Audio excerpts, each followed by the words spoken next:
Welcome to The Path. Through a selection of Bible readings, I want to retrace and retell some of the story of Holy Week. The following 6 short reflections attempt to walk us through one of the darkest weeks in the life of Jesus. I encourage you to read the passages highlighted at the beginning of each video. Yet better still, why not walk the entire path for yourself and read the fuller accounts of the Passion of Jesus in all 4 Gospels. This is The Path. In Mark 14, we are 2 days before Jesus' death. The path brings us to the house in Bethany and to the home of Simon. An unnamed woman anoints Jesus with expensive perfume. It's costly. It's extravagant. It's over-the-top display of devotion as she literally pours out her life savings in worship towards Jesus.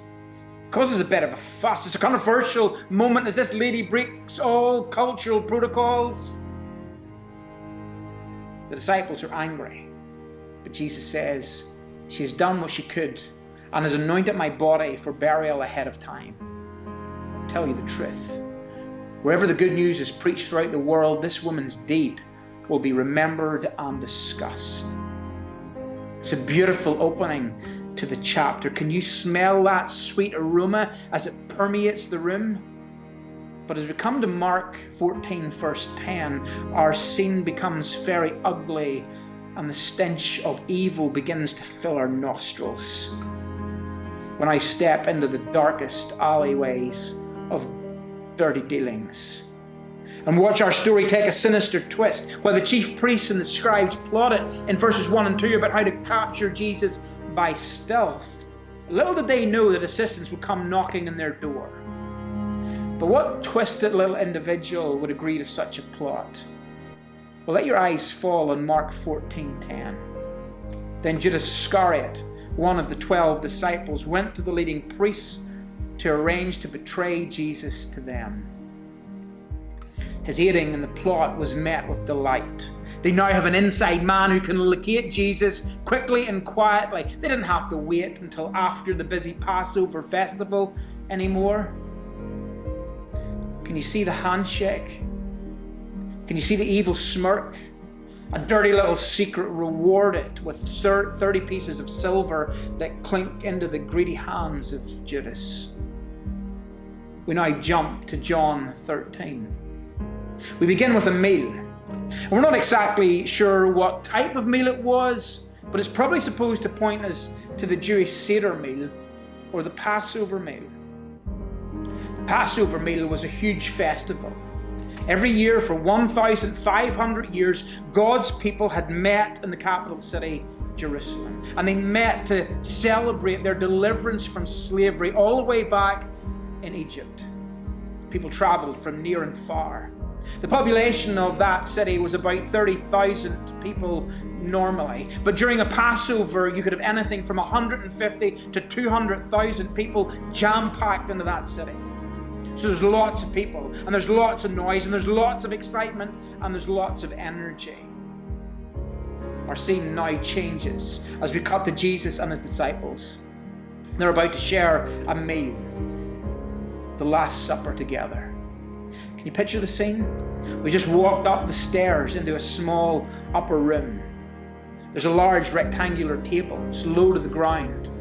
The 12 disciples and Jesus would have sat on cushions on the floor. And Jesus interrupts the meal to wash the disciples' feet. And we're not expecting that. He assumes the most lowly and despised of positions, that of a servant. Here is Jesus on his knees doing the job that no one wanted to do.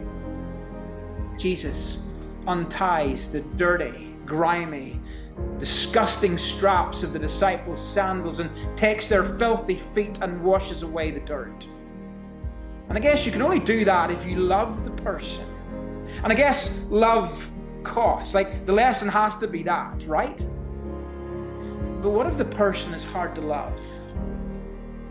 Well, Jesus understands that. Because how would you respond to Judas? He's just done the deal. And in a few short hours, he will betray Jesus. Can you imagine kneeling at the feet of Judas with a bowl? You going to wash his feet? Or how would you respond to Peter? Like, he's always trying, he's always declaring his unwavering devotion to Jesus, but in a few short hours, spoiler alert, he'll deny Jesus. Not once, but 3 times. You still going to wash his feet? Or how would you respond to those disciples? Like in this passage, they are arguing about which one of them is the greatest. Yet in a few short hours, they will desert Jesus. Here's the thing. Jesus washed 12 pairs of feet in chapter 13.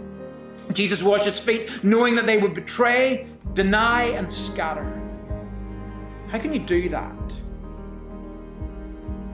How can Jesus do that? Because foot washing mirrors what Jesus' whole earthly ministry was all about, showing love to the least deserving. And as we walk further along the path, we see Jesus' greatest act of love. But for now, pause. What dirt and filth does Jesus need to wash away from your life? And reread John 13 and watch Jesus willingly deal with the dirt. Like he didn't turn up his nose, he didn't gag, he didn't tell anyone in this chapter to go away and wash themselves first. No, Jesus washes away the mess, not only of our feet, but our lives.